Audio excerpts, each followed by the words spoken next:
नमस्कार बच्चों। कल हमने आपके अध्याय 11 की शुरुआत की थी, जिसमें हमने मानव नेत्र की जो है वो बात कर ली थी। ठीक है, एक बार पुनः देख लेते हैं। मानव नेत्र के बारे में मैंने आपको बताया था। मानव नेत्र में मैंने आपको कुछ भाग बताए थे। श्वेत मंडल बताया था, लेंस बताया था, परितारिका जिसे मैंने एक आइरिस नाम और बताया था, एक होती है पुतली, एक होता है रेटिना। ठीक है, जिसे दृष्टि पटल बोला जाता है। तो प्यारे बच्चों, ये इस प्रकार से आँख की संरचना हमने पढ़ ली थी, जिसमें ये सामने श्वेत मंडल पारदर्शी होता है, इसके आगे पुतली, फिर परितारिका होती है जो नियंत्रण का कार्य करती है, ये बीच में लेंस लगा हुआ है, पीछे की तरफ दृष्टि पटल या रेटिना होती है, जिससे प्रकाश की किरण क्या होती हैं, जो अपवर्तित हैं वो होती हैं। ठीक है, ये दृक् तंत्रिकाएँ थी जिनकी हमने बात कर ली थी। ठीक है, जो सूचनाएं कहाँ तक पहुँचाती हैं, मस्तिष्क तक पहुँचाती हैं। अब प्यारे बच्चों, आज हम लोग बात करते हैं आगे के टॉपिक की। ये दूर बिंदु भी हमने कर लिया था, निकट बिंदु भी कर लिया था। आज का हमारा जो मुख्य टॉपिक रहेगा वो रहेगा समझन क्षमता। कि कई बार परीक्षा में प्रश्न आया हुआ है कि समझन क्षमता जो है वो क्या होती है। कौन सी क्षमता? समझन क्षमता से आप क्या समझते हो? तो एक बार इसको देखना। अभिनेत्र लेंस की वह क्षमता जिसके कारण वह अपनी फोकस दूरी को समायोजित कर लेता है, वह उसकी समझन कहलाती है। और लेंस की वक्रता पक्षमापी पेशियों द्वारा नियंत्रित की जाती है। भाई, लेंस की वक्रता जो होती है, ये लेंस है, इसकी लेंस की वक्रता जो होती है, अभिलेंस लेंस की वह क्षमता जिसके कारण वह फोकस दूरी पर समायोजित हो जाता है, या फिर लेंस की जो क्षमता होती है उसी को क्या बोला जाता है? समझन क्षमता बोला जाता है। और ये किसके द्वारा, लेंस की वक्रता जो है वो किसके द्वारा नियंत्रित होती है? तो वो पक्षमापी पेशियों द्वारा नियंत्रित होती है। देखिए प्यारे बच्चों, पक्षमापी पेशियों की अगर बात करें तो दो कंडीशन होती हैं। एक तो पक्षमापी पेशियाँ जब स्थिर होंगी, क्या होंगी? फैलेंगी। स्थिर का मतलब क्या होता है? फैलना। ठीक है, फैलना। और एक सिकुड़ना मतलब पिचकेंगी। क्या होंगी? पिचकेंगी। तो जब पक्षमापी पेशियाँ जो होती हैं वो स्थिर हो जाएंगी, तब लेंस क्या हो जाता है? पतला हो जाता है, और फोकस दूरी हमेशा क्या रहेगी? बढ़ जाएगी। फोकस दूरी क्या हो जाएगी? बढ़ जाएगी। तो याद रखना, प्रश्न पूछेगा यदि पक्षमापी पेशियाँ स्थिर होती हैं तो लेंस कैसा हो जाएगा और फोकस दूरी पर क्या प्रभाव पड़ेगा? तो लेंस पतला हो जाएगा, फोकस दूरी बढ़ जाएगी। और जब सिकुड़ती हैं, सिकुड़ने की अगर बात करें तो लेंस जो है वो मोटा हो जाता है और फोकस दूरी है वो क्या हो जाती है? कम हो जाती है। तो ये समझन क्षमता थी, आप लोग इसको ध्यान में रखना। इसके बाद हम आगे बात करते हैं दृष्टि दोष तथा उनका संशोधन। प्यारे बच्चों, दृष्टि दोषों की बात करेंगे तो मुख्य रूप से आपके 3 दृष्टि दोष जो हैं वो हैं। एक तो निकट दृष्टि दोष, आपने पहले भी पढ़े हैं, मैं नाम बता देता हूँ पहले। निकट दृष्टि दोष है, एक दूरदृष्टि दोष है, ठीक है, और एक जरा दृष्टि दोष है। एक कौन सा है? जरा दृष्टि दोष है।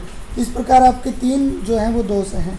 उनके हम संशोधन की भी बात करेंगे और किस प्रकार से उनका उपाय किया जाता है उसकी भी बात करने वाले हैं, और किस कारण से ये होते हैं उसकी भी बात करने वाले हैं। साथ में रेखा किरण भी दिए हुए हैं, वो भी आप लोगों को बनाने हैं।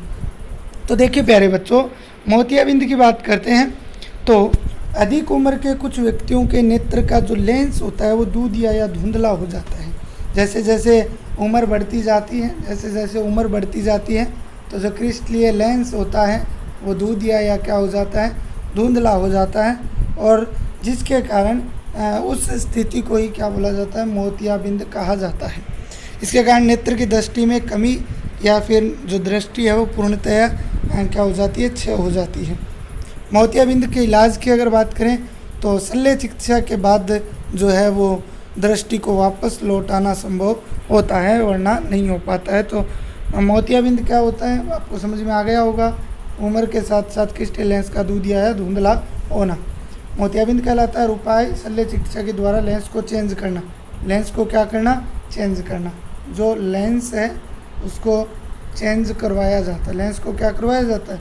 चेंज करवाया जाता है। अब आता है निकट दृष्टि दोष। अब देखिए कई बार क्या होता है, हम लोग कन्फ्यूज हो जाते हैं कि निकट दृष्टि दोष कौन सा होता है और दूर दृष्टि दोष कौन सा होता है।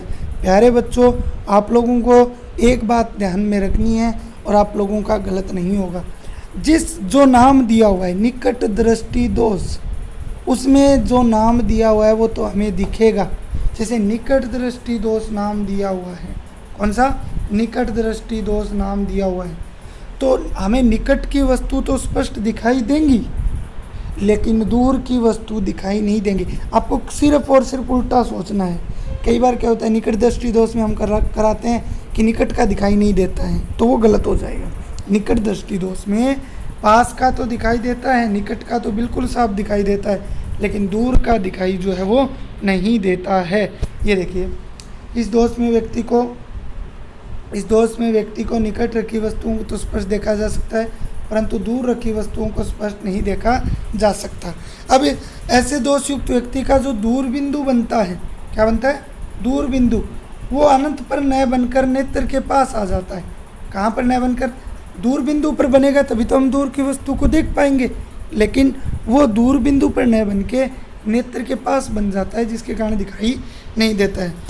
और इसके क्या कारण हो सकते हैं, अभिनेत्र लेंस की वक्रता का अधिक होना, वक्रता जो है वो अधिक हो जाएगी और नेत्र गोलक क्या हो जाता है, इसमें थोड़ा लंबा हो जाता है, थोड़ा क्या हो जाता है, देखिए ये होता है, लेकिन ये इस कंडीशन में आ जाता है, लंबा हो जाता है। तो ये आपके क्या था, निकट दृष्टि दोष। निवारण क्या होगा, इसके लिए क्या होगा, देखिए जिस व्यक्ति को अगर दूर का दिखाई नहीं देता है, पास का दिखाई देता है, तो उसको जो चश्मा लगाई जाती है, वो आप लोग ध्यान कर लेना, उस चश्मा का जो लेंस होगा वो सीधा सिंपल सा होगा। वो क्या होगा, सीधा सिंपल सा होगा। और सीधा सिंपल सा होने का मतलब है ज़्यादा पावर का नहीं होगा, ठीक है, साधारण भाषा में। बाकी ये कोई लैंग्वेज नहीं है, मैं आपको बताने की कोशिश कर रहा हूँ, ठीक है। थोड़ा पतला आपको दिखाई देगा। और वो कौन सा होगा, अवतल लेंस। कौन सा लेंस होगा, अवतल। तो इस रोग के निवारण के लिए कौन सा लेंस काम में लिया जाता है, अवतल, दूर की वस्तुओं को दिखाने के लिए, ठीक है। ये देखिए इस प्रकार से होता है, ये पास में बन जाता है, दूर बिंदु, नेत्र का दूर बिंदु, निकट दृष्टि दोष युक्त नेत्र का दूर बिंदु जो है वो दिखा रखा है। इसके बाद अगर बात करें दूसरा डायग्राम, इसमें ये निकट दृष्टि दोष युक्त नेत्र दिखा रखा है, ठीक है।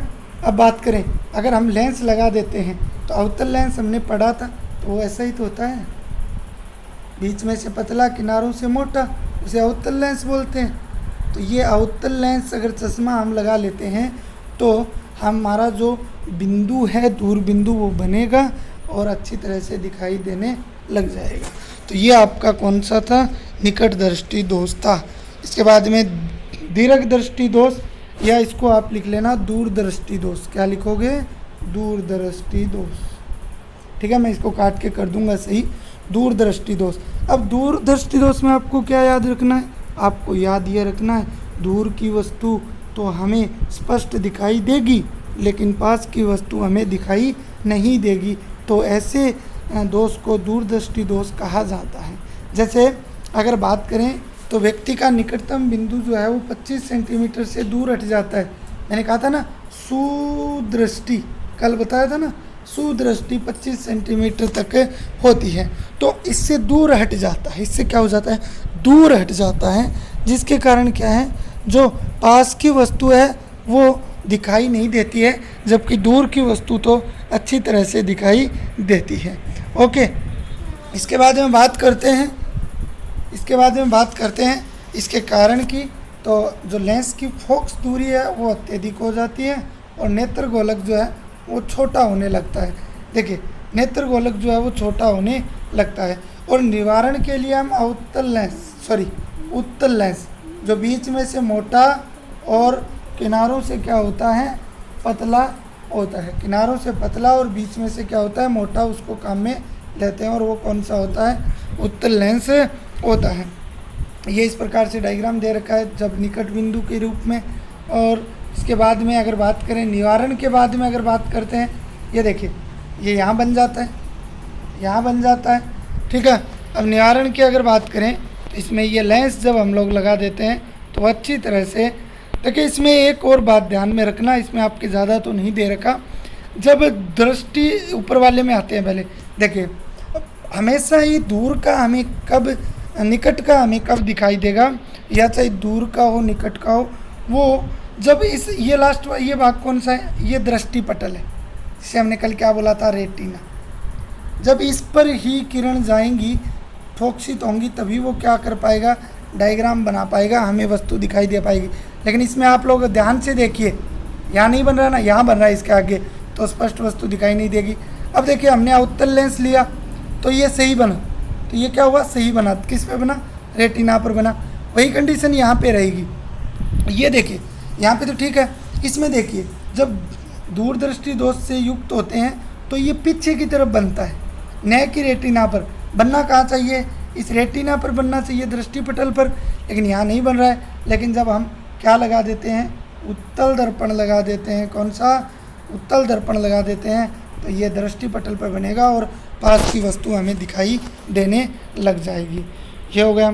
इसके बाद में जरा दृष्टि दोष, जरा दूरदृष्टि दोष है, तो वायु में वृद्धि होने के साथ साथ मानव नेत्र में समझन क्षमता जो है वो घट जाती है। ये जो देखने की क्षमता होती है वो घट जाती है। अधिकांश व्यक्तियों का निकट बिंदु जो है वो दूर हट जाता है, और इस दोष को क्या बोला जाता है, जरा। जरा का मतलब होता है वृद्धावस्था,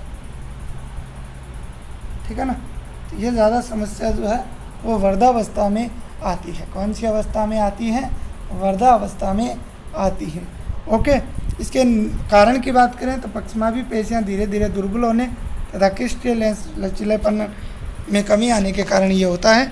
और निवारण के लिए उत्तल और अवतल दोनों लेंस काम में लिए जाते हैं, ठीक है। ज़्यादातर उत्तल लेंस का प्रयोग जो है वो किया जाता है, बड़ा मोटा जो शीशा होता है उसका प्रयोग जो है वो किया जाता है। कई बार क्या होता है, दोनों दृष्टि हो जाती हैं, दूरदृष्टि और निकट दृष्टि दोष दोनों हो जाते हैं। तो आपको बता देता हूँ क्या होगा, दोनों नेत्रों का सिर जो आमने सामने की ओर स्थित होने का लाभ, इसकी तो बात करने वाले हैं। जैसे देखिए अभी मैं जो बता रहा था, अगर पास का भी दिखाई नहीं दे रहा, दूर का भी दिखाई नहीं दे रहा, दोनों ही दिक्कत हो गई, तो मान लीजिए ये हम लोग चश्मा लाते हैं, जिसके पास है वो तो अपनी उतार के देख लेना अभी, ठीक है। ये क्या है, चश्मा है, क्या है, चश्मा है। अब देखिए आप लोग इसको अपनी चश्मा को ध्यान से देखना, जिसने लगा रखी है उसमें अगर सीधा आपको लेंस दिखाई दे रहा है, कोई भी उसमें चेंजेबल नहीं है, एक समान है पूरा, तो वो या तो उत्तल हो सकता है या अवतल हो सकता है। मोटा है तो वो उत्तल है, और अगर सामान्य से आपको दिख रहा है तो वो उत्तल है, अवतल है। अगर आपको वो पास की वस्तु दिखा रहा है तो वो उत्तल होगा, और अगर नज़दीक की वस्तु दिखा रहा है तो वो कौन सा, नज़दीक की वस्तु दिखा रहा है वो तो उत्तल होगा, और दूर की वस्तु दिखा रहा है वो अवतल। अब कई बार चश्मा में क्या होता है, इस प्रकार की कंडीशन होती है, देखिए। अब देखिए मैं इसी चश्मा में कर देता हूँ, ठीक है। तो देखिए यहाँ पे इस प्रकार से, दोनों चश्मा के अंदर यहाँ पे इस प्रकार से होता है, यहाँ पे आपको गहरा गहरा शीशा जो है वो दिखाई देगा। उसका मतलब उसको ना पास का दिखाई देता है ना दूर का, दोनों चश्मा है, ठीक है ना, दोनों कंडीशन है चश्मा में। इस ऊपर वाले भाग से तो वो दूर का देख सकता है, और इस नीचे वाले भाग से वो किसका देखता है, पास का देखता है। तो ये नीचे लगाया जाता है जिससे पास की वस्तु आसानी से दिखाई दे जाए, ठीक है प्यारे बच्चों। इसके बाद में दोनों नेत्रों का सिर पर सामने की ओर स्थित का लाभ, तो इसमें हमें त्रिविम चासुकी का लाभ मिलता है। इससे हमारा दृष्टि क्षेत्र जो है वो विस्तृत हो जाता है, और इससे हम धुंधली चीज़ों को भी देख